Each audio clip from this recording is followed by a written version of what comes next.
Hello दोस्तों। आज मैं बताने जा रहा हूँ डी ट्रिपल एस बी का फॉर्म कैसे अप्लाई करते हैं। तो ये एएसओ का फॉर्म है जो कि है असिस्टेंट सेक्शन ऑफिसर का। तो डी ट्रिपल एस बी के सारे फॉर्म इसी तरह से अप्लाई किए जाते हैं जैसे कि इसमें मैं बताने जा रहा हूँ। तो सबसे पहले आप अगर रजिस्ट्रेशन नहीं किए हैं तो click here for new registration पे क्लिक करेंगे, और अगर आपने रजिस्ट्रेशन किया है तो click here to sign in वाले ऑप्शन पे क्लिक कर देंगे। और जो कैंडिडेट अपना पासवर्ड भूल चुके हैं वो लोग यहाँ पर फॉरगेट पासवर्ड वाले ऑप्शन पे क्लिक कर देंगे। और जो लोग अपना रजिस्ट्रेशन नंबर जानना चाहते हैं तो ये नो योर रजिस्ट्रेशन डिटेल वाले ऑप्शन पे क्लिक करके अपना रजिस्ट्रेशन नंबर चेक कर सकते हैं। हम यहाँ पर क्लिक हियर पर न्यू रजिस्ट्रेशन करेंगे क्योंकि हमने इससे पहले कभी अप्लाई नहीं किया है। तो सबसे पहले यहाँ पर देख सकते हैं ऐसा पोर्टल आ जाएगा। तो यहाँ पर आप अपना नाम लिखेंगे जो कि यहाँ पर लिखा है मिस्टर के एम या मिसेज श्रीमती श्री कुछ भी नहीं लगाएंगे, ओनली नाम यहाँ पर एंटर करेंगे। उसके बाद री इंटर योर एप्लीकेंट नेम, अगर दोबारा आप अपना नाम इंटर करेंगे। उसके बाद डेट ऑफ बर्थ जो कि हाई स्कूल के अकॉर्डिंग होना चाहिए वो इंटर करेंगे। उसके बाद दोबारा अपना डेट ऑफ बर्थ आप यहाँ पर इंटर करेंगे। उसके बाद यहाँ पर अपना हाई स्कूल का रोल नंबर डालेंगे। उसके बाद दोबारा से अपना रोल नंबर यहाँ पर फिल करेंगे।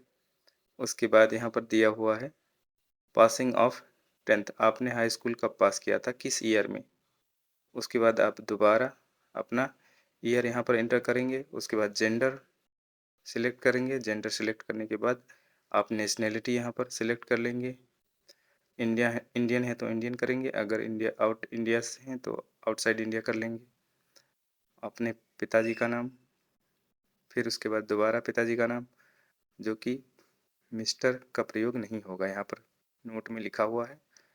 और उसके बाद यहाँ पर माता का नाम, माता का नाम भी सेम इसी तरह से, इसमें श्रीमती नहीं लिखा जाएगा, ओनली नाम यहाँ पर मेंशन करना होगा। उसके बाद आप ठीक से अपना फॉर्म फिलअप कर लेंगे। और यहाँ पर फॉर्म फिलअप करने के बाद दूसरा यहाँ पर सेकेंड स्टेज थोड़ा सा स्क्रॉल करेंगे तो यहाँ पर आ जाएगा मदर नेम। उसके बाद इंटर योर मदर नेम यानी कि री इंटर, दोबारा से आप अपना मम्मी का नाम फिल करेंगे।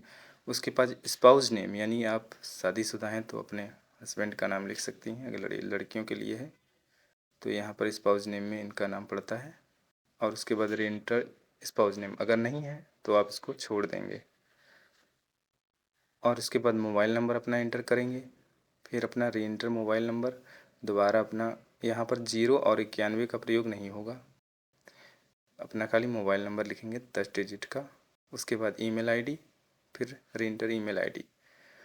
आप इसको फिल करने के बाद गेट ओटीपी वाले ऑप्शन पे क्लिक कर देंगे और अपना ओटीपी इंटर कर देंगे। ओटीपी इंटर करने के बाद यहाँ पर ऐसा इंटरफेस आ जाएगा, आइडेंटिटी प्रूफ डिटेल। तो यहाँ पर लिखा हुआ है do you want to give Aadhaar and ID card, ID proof के रूप में आप अपना आधार कार्ड देना चाहते हैं तो यहाँ यस वाले ऑप्शन पे क्लिक करेंगे। उसके बाद इंटर आधार नंबर, अपना आधार कार्ड नंबर एंटर कर देंगे। उसके बाद दोबारा अपना आधार कार्ड नंबर एंटर करेंगे। उसके बाद यहाँ पर लिखा है आधार के हिसाब से अपना नाम, जो आधार कार्ड में नाम है वही अपना नाम फिल करेंगे। उसके बाद आप दोबारा नाम फिल करेंगे। फिर यहाँ पर दिया है क्रिएट पासवर्ड, आप पासवर्ड क्रिएट करने के लिए सबसे पहले एक अल्फ़ाबेट का बड़ा कैपिटल लेटर होना चाहिए, फिर स्मॉल लेटर में लिखना चाहिए। उसके बाद उसमें पासवर्ड में कोई अंक होना चाहिए, फिर स्पेशल कैरेक्टर होना चाहिए, तभी आपका पासवर्ड क्रिएट हो पाएगा, अदरवाइज़ नहीं हो पाएगा।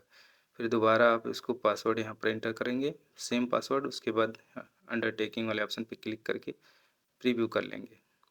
प्रीव्यू करके आप चेक कर सकते हैं आपने जो डिटेल फिल किया है वो सही है या गलत।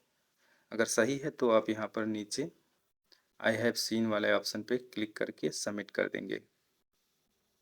सबमिट करने के बाद आपका आईडी क्रिएट हो जाएगा। जो आपका आईडी रहता है इसमें वो हाई स्कूल का रोल नंबर, आपका डेट ऑफ बर्थ, वो आपकी आईडी होती है, और कौन सा ईयर।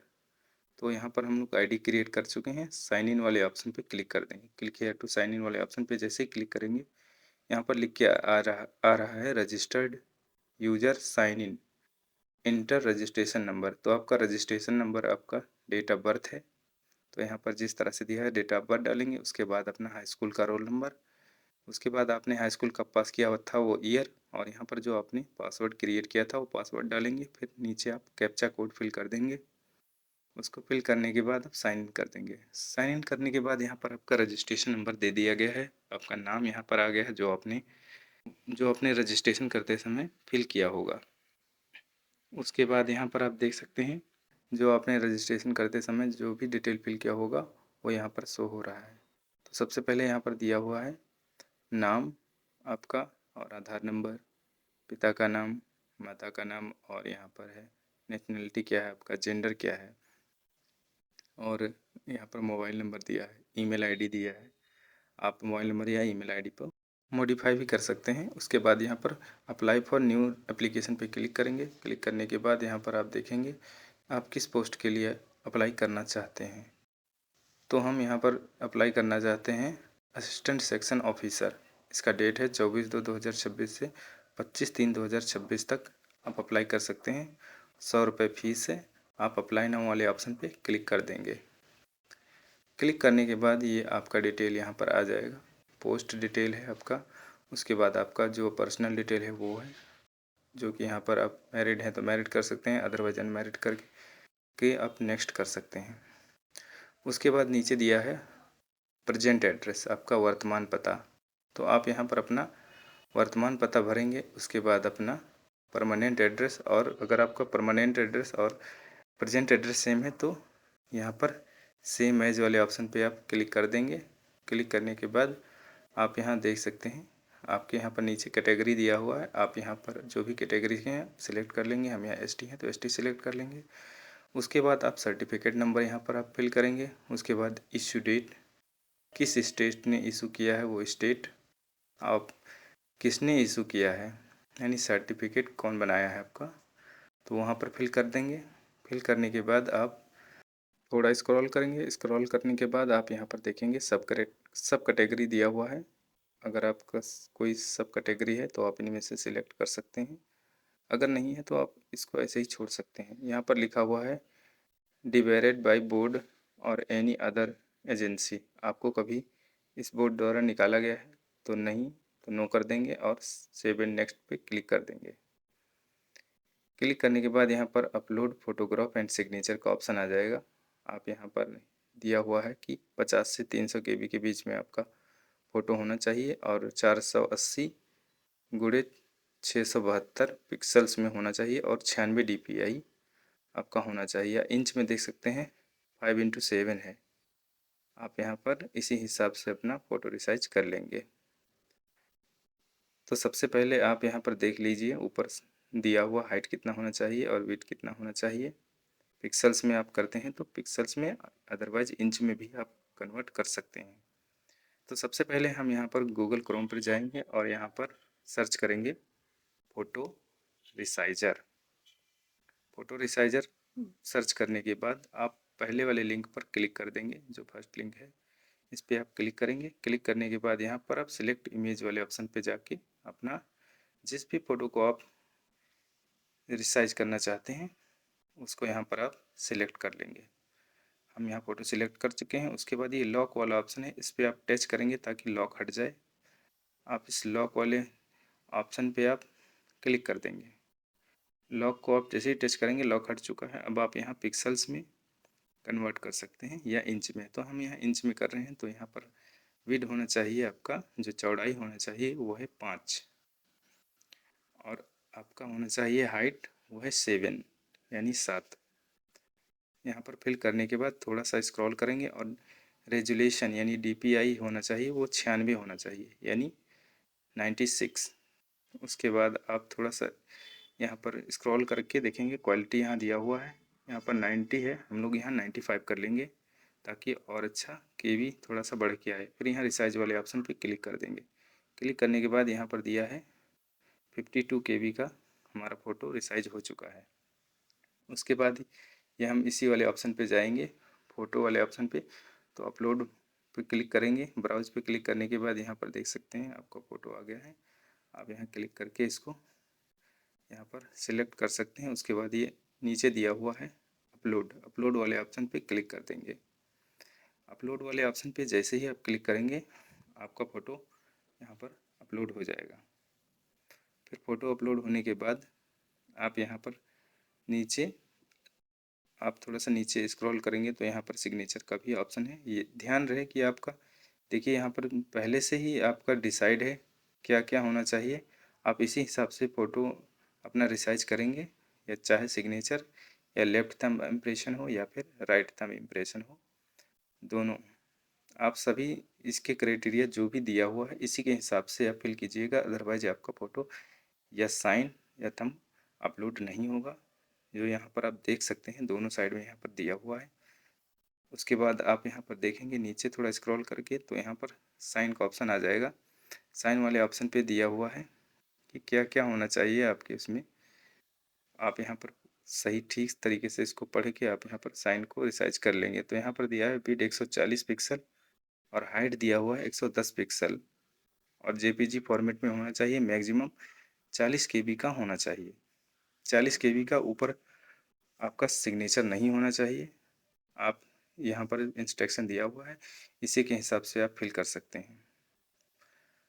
उसके बाद यहाँ पर थंब इम्प्रेशन का भी ऐसे ही दिया हुआ है। आप यहाँ पर जो इसकी चौड़ाई 110 है, हाइट है 140, फॉर्मेट जेपीजी होना चाहिए, 40 केबी से ऊपर का नहीं होना चाहिए। उसके बाद यहाँ पर राइट थंब इम्प्रेशन भी इसी तरह से है, तो आप यहाँ पर देख सकते हैं। तो यहाँ पर हम सबसे पहले यहाँ पर देखेंगे, हम फ़ोटो हम सिलेक्ट कर चुके हैं, सिग्नेचर हम सिलेक्ट कर चुके हैं। तो सिलेक्ट करने के बाद यहाँ पर लॉक हटा चुके हैं हम, और यहाँ पर आप देख सकते हैं कि हमें पिक्सल्स में चाहिए, तो इंच की जगह हम पिक्सल कर लेंगे।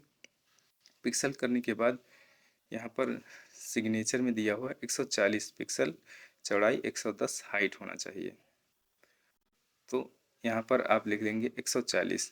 140 आपकी चौड़ाई होनी चाहिए सिग्नेचर की, और हाइट होना चाहिए 110 पिक्सल्स, और 96 DPI तो होना ही चाहिए मिनिमम। उसके बाद यहाँ पर आप रिसाइज वाले ऑप्शन पे क्लिक कर देंगे। क्लिक करते हैं तो यहाँ देखेंगे 5 KB का फ़ोटो बन रहा है, तो ये वहाँ पर अप्लाई नहीं होगा, यानी कि क्वालिटी कम रहता है। आप यहाँ पर क्वालिटी इंक्रीमेंट कर लेंगे, 100 कर लेंगे। उसके बाद रिसाइज करेंगे तो देखिएगा आप KB आपका 13 KB हो चुका है। फिर डाउनलोड कर लेंगे। डाउनलोड करने के बाद आप यहाँ पर ब्राउज वाले ऑप्शन पे क्लिक करेंगे, चूज फाइल पे जाके आप सिग्नेचर को यहाँ सिलेक्ट कर लेंगे। सिलेक्ट करने के बाद आप यहाँ देखेंगे अपलोड का ऑप्शन है, अपलोड कर देंगे। अपलोड जैसे ही करेंगे आपका सिग्नेचर अपलोड हो जाएगा। सेम आप इसी तरह से यहाँ पर अपना लेफ्ट थंब इम्प्रेशन और राइट थंब इम्प्रेशन दोनों अपलोड कर सकते हैं। उसके बाद दोनों अपलोड करने के बाद आप थोड़ा सा स्क्रॉल करेंगे। उसके बाद आप यहाँ पर नेक्स्ट वाले ऑप्शन पे क्लिक कर देंगे। नेक्स्ट करने के बाद यहाँ पर दिया है डिपार्टमेंट नेम। आप दिल्ली पॉपुलेशन कंट्रोल कमेटी वाले में आप असिस्टेंट सेक्शन ऑफिसर की पोस्ट पे अप्लाई कर सकते हैं। तो यहाँ पर ये हम एलिजिबल नहीं है, इसीलिए यहाँ पर नॉट एलिजिबल लिख के आ रहा है। आप यहाँ ओके कर देंगे। हम service department of Delhi grade second यहाँ पर लिखा हुआ है असिस्टेंट सेक्शन ऑफिसर, नीचे वाले जो 21 से 30 एज है, इस पे हम अप्लाई कर सकते हैं। तो बैचलर डिग्री इसमें मिनिमम क्वालिफ़िकेशन बैचलर डिग्री है। आप यहाँ पर देख सकते हैं। आप इस वाले ऑप्शन पे चेक बॉक्स पे क्लिक करेंगे और सेव एंड नेक्स्ट वाले ऑप्शन पे क्लिक कर देंगे। क्लिक करने के बाद आप यहाँ पर दिखा है डिपार्टमेंट एंड पोस्ट, आप यहाँ फिल करेंगे, यहाँ पर सिलेक्ट कर लेंगे। सिलेक्ट करने के बाद bachelor degree from a recognised university, आप यहाँ पर अपना जिस भी यूनिवर्सिटी से आपने ग्रेजुएशन किया है वो यहाँ पर आप फिल कर सकते हैं। तो हम यहाँ पर ग्रेजुएशन फिल करेंगे। उसके बाद डिसिप्लिन यानी कि कौन बैचलर डिग्री है वो सिलेक्ट कर लेंगे। उसके बाद परसेंटेज क्या है आपका ग्रेजुएशन में, किस स्टेट से आपने ग्रेजुएशन किया है, आपका बोर्ड या यूनिवर्सिटी का क्या नाम है, उसके बाद पासिंग ईयर क्या है, पासिंग मंथ क्या है, ये सारा आप डिटेल फिल कर देंगे। सारा डिटेल फिल करने के बाद आप इंसर्ट वाले ऑप्शन पे आप क्लिक कर देंगे। इंसर्ट वाले ऑप्शन पे जैसे ही आप क्लिक करेंगे आपका ऐड हो जाएगा, जो भी आपने डिटेल फिल किया है ग्रेजुएशन का ये ऐड हो जाएगा। ऐड होने के बाद आप यहाँ पर देख सकते हैं एडिट या डिलीट भी कर सकते हैं जो भी क्वालिफ़िकेशन आपने अप्लाई किया है। अदरवाइज़ आप ऐड करके एमए का भी डिटेल यहाँ पर फिल कर सकते हैं। अगर आप एमए का डिटेल फिल नहीं करेंगे तो सेव वाले ऑप्शन पे क्लिक कर देंगे। यहाँ पर do you want to finally save, इसमें आप क्लिक करेंगे। क्लिक करने के बाद ओके कर देंगे। ओके करने के बाद फिर से आप ओके करेंगे। उसके बाद आप यहाँ नेक्स्ट का ऑप्शन आ जाएगा, नेक्स्ट कर देंगे। फिर यहाँ पर जैसे ही आप नेक्स्ट करेंगे तो यहाँ आ जाएगा रीवेरीफाई। आप दोबारा यहाँ पर ओके कर सकते हैं। ओके आप दोबारा आप यहाँ पर जैसे ही ओके करेंगे, ओके करने के बाद ऐसा इंटरफेस आएगा, डिक्लेरेशन है, यहाँ पर आप क्लिक करेंगे। उसके बाद फिर से आप दोनों डिक्लेरेशन क्लिक करने के बाद यहाँ पर अपना आप यहाँ एडिट पर्सनल डिटेल का ऑप्शन दिया हुआ है। सारा जो भी इसमें गलतियाँ हैं अभी आपको लग रहा है तो आप यहाँ पर उसको एडिट कर सकते हैं। अदरवाइज फाइनल फाइनल सबमिशन वाले ऑप्शन पे क्लिक कर देंगे। उसके बाद यहाँ देख सकते हैं your application for the post यहाँ पर दिया हुआ है। आपका यहाँ पर एप्लीकेशन नंबर दे दिया गया है। उसके बाद आप यहाँ ओके वाले ऑप्शन पे क्लिक कर देंगे। ओके वाले ऑप्शन पे क्लिक करने के बाद यहाँ पर ऊपर दिया है प्रिंट एप्लीकेशन। आपका फॉर्म सबमिट हो चुका है। प्रिंट एप्लीकेशन वाले ऑप्शन पे जाएंगे और यहाँ पर अप्लाइड पोस्ट, जिस पोस्ट के लिए आपने अप्लाई किया है और प्रिंट निकालना चाहते हैं तो यहाँ ग्रेड 2 का हमने अप्लाई किया है तो इस पर क्लिक करेंगे। आपका इनमें से कोई भी हो, आप यहाँ पर पोस्ट अप्लाई करेंगे, उसी के हिसाब से आप सिलेक्ट कर लेना। उसके बाद प्रिंट एप्लीकेशन के ऑप्शन पे आप क्लिक कर देना। जैसे ही आप क्लिक करेंगे यहाँ ऑलवेज शो वाले ऑप्शन पे आप क्लिक कर देंगे। तो यहाँ पर आप प्रिंट एप्लीकेशन करने के बाद ये ऑलवेज शो है, यहाँ पर आप क्लिक करेंगे। क्लिक करने के बाद आप यहाँ से अपना फॉर्म प्रिंट कर लेंगे। यहाँ पर फिर से आप प्रिंट दिस पेज वाले ऑप्शन पे आप क्लिक करेंगे। क्लिक करने के बाद यहाँ पर ऊपर लॉगआउट का ऑप्शन दिया हुआ है, आप वहाँ से अपना फॉर्म को लॉगआउट कर देंगे।